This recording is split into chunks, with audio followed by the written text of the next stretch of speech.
Good afternoon, everyone.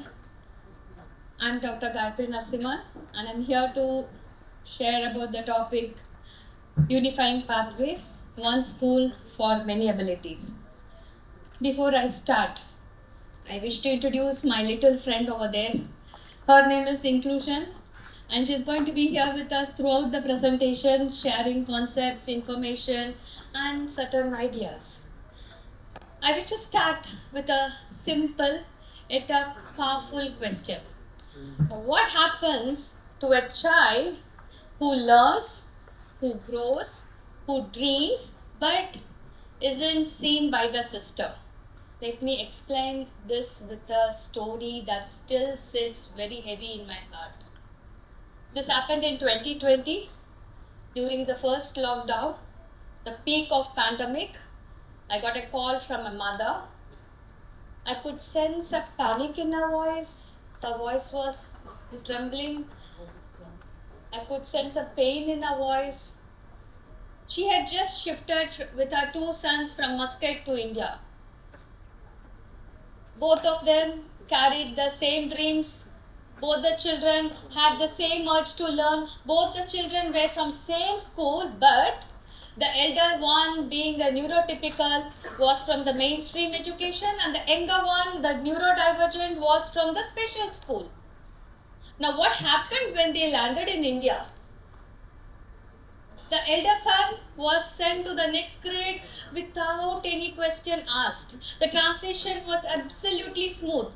Now, what happened to the younger one who was supposed to be the neurodivergent? He was asked to restart from the scratch.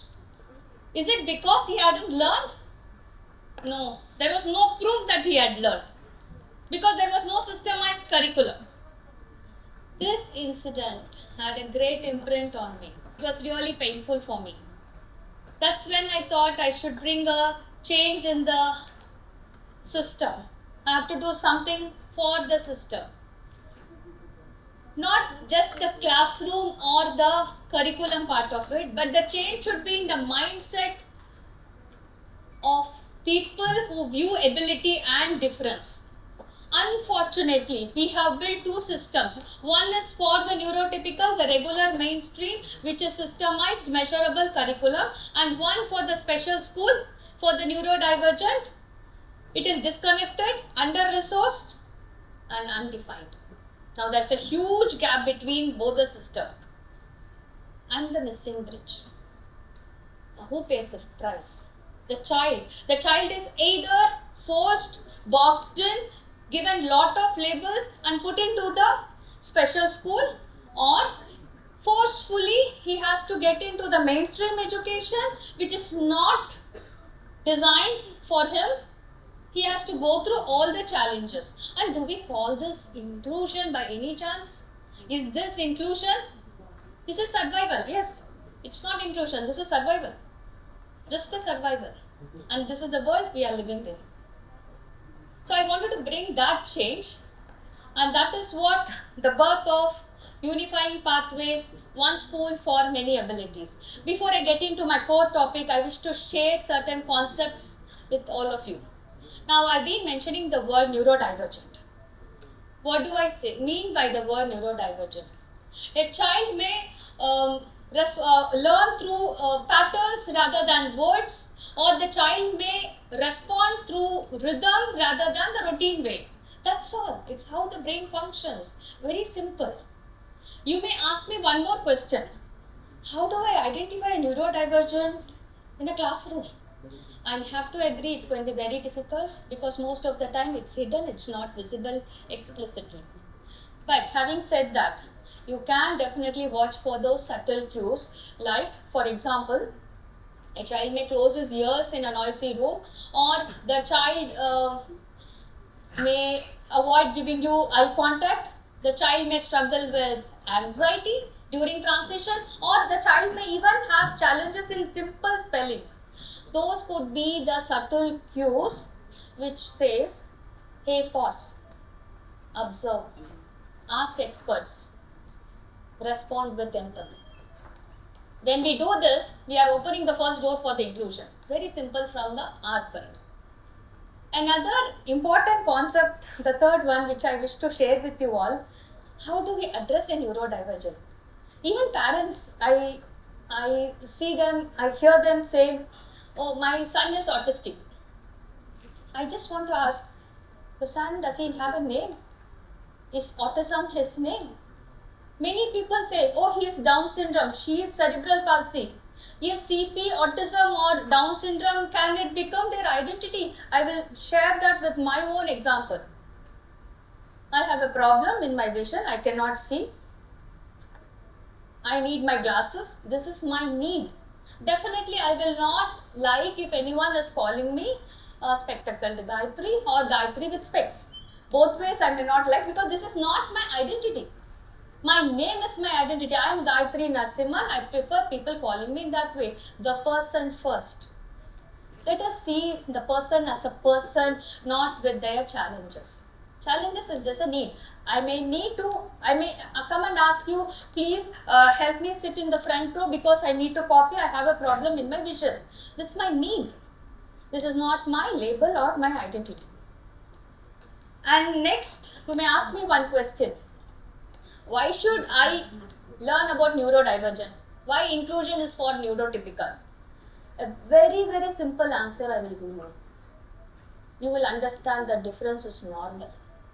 You all will understand that knowledge is not just math or science, rather it can even be creative.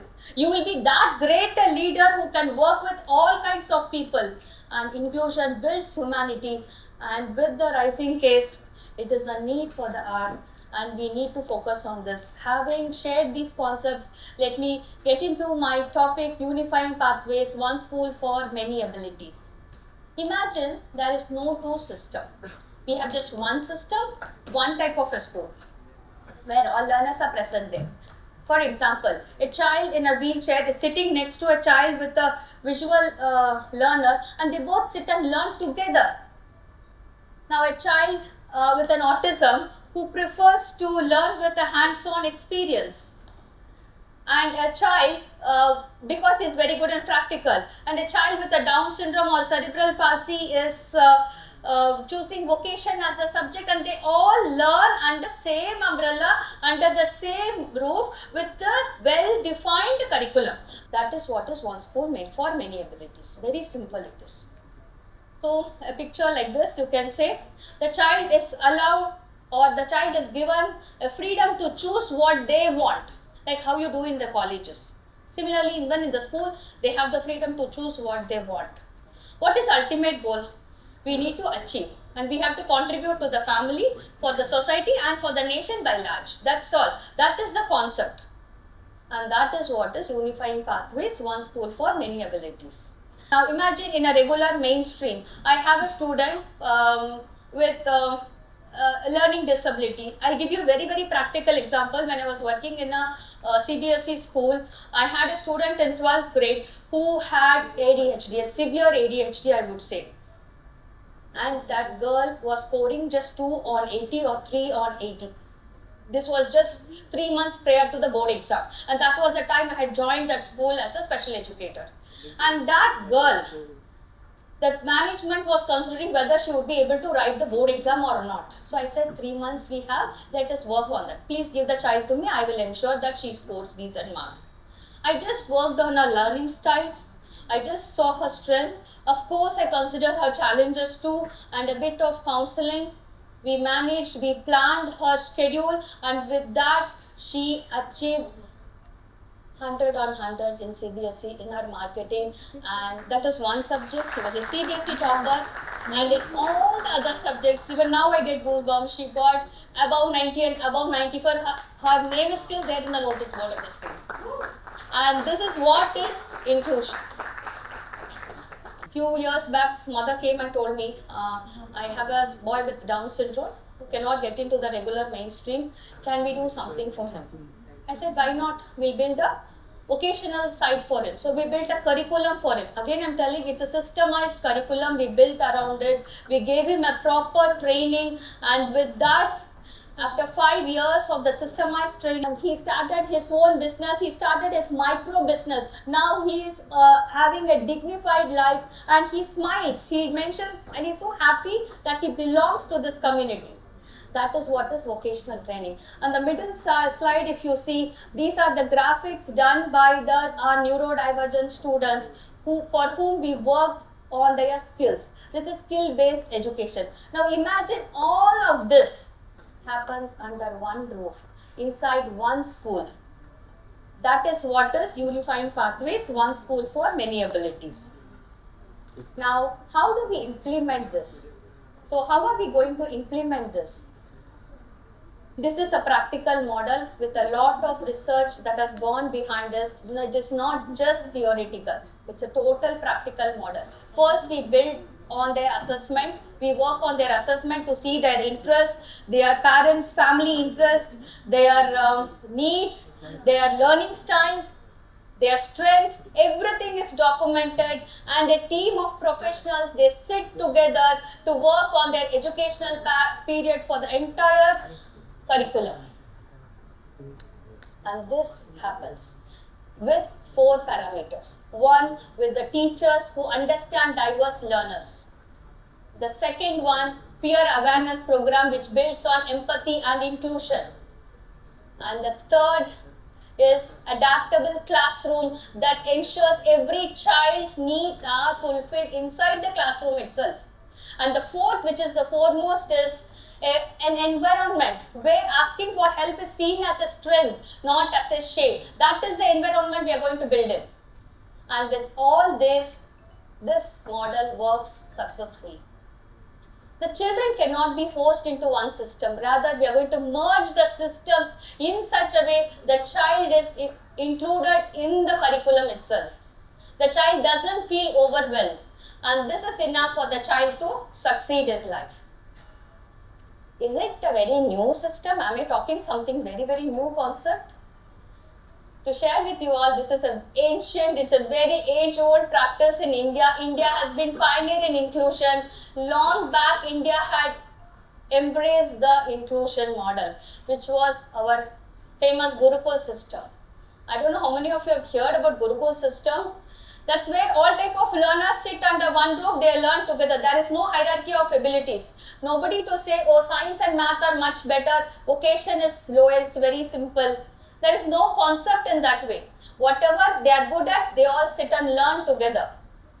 And they are treated with dignity. That is what is Gurukul system. So my dear friends who are here, as we move forward, as we speak about innovation, let us just pause, look back, relearn from what we lived once.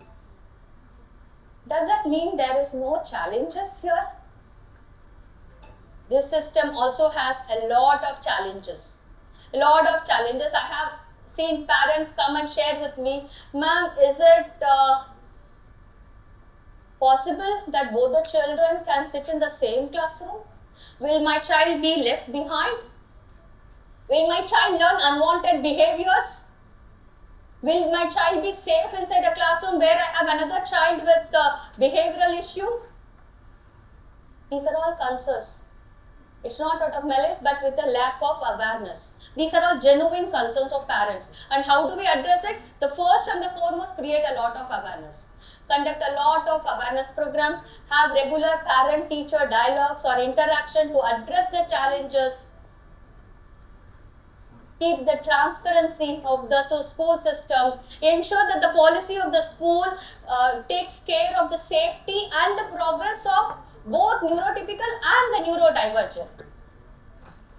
In this way, we can handle the challenges that is present in this particular system. Now, I would like to share the last subtopic of this Unifying Pathways, which is about the emotions. Now just see the emotions of the child.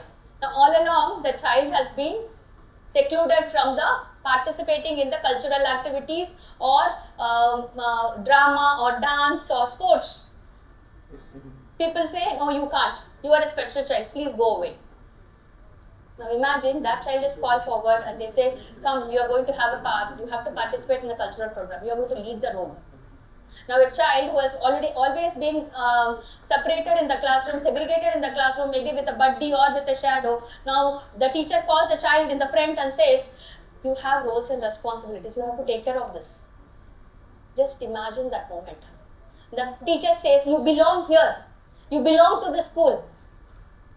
The teacher says, "You are a person to be valued, not a problem to be solved." That moment, that is enough for the child to succeed, to be happy, and to come out of the school successfully. That is a priceless moment for the child. And that is what Unifying Pathways brings. We cannot call ourselves a progressive if we don't consider education for everyone. We cannot speak about innovation if we don't innovate for everyone. We cannot speak about human rights or education rights when we don't consider a systemized education for the neurodivergent.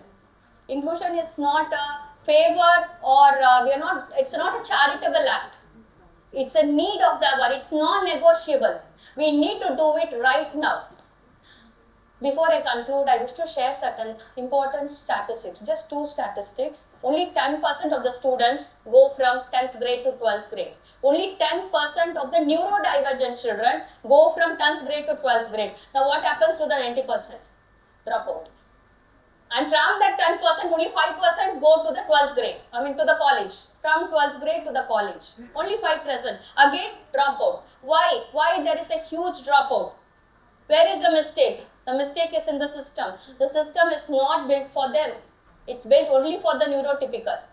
Another important fact, 30% of the learners in any school are having one or the other learning disabilities. And they are in the system which is not designed for them. And they are struggling throughout the system. So what can we do? You can ask me this question. Okay, what can I do? So if you are a teacher, if I have teachers present here, let us learn new ways. And let us include all children in our classroom. If you are a parent, teach your children, neurotypical or neurodivergent, to see beyond the differences. And if you are a policy maker, design a system that is going to embrace all the children. And if you are a human, just raise a voice when you see any child being segregated. I think this much we all can do. So let us stop labeling with their disabilities, but let us cherish their capabilities. Let us build a classroom not just with math, science or language, but with compassion, love, affection, empathy, concern, everything. And this is what is Unifying Pathways, one school for many abilities that is going to bring. Thank you all so much.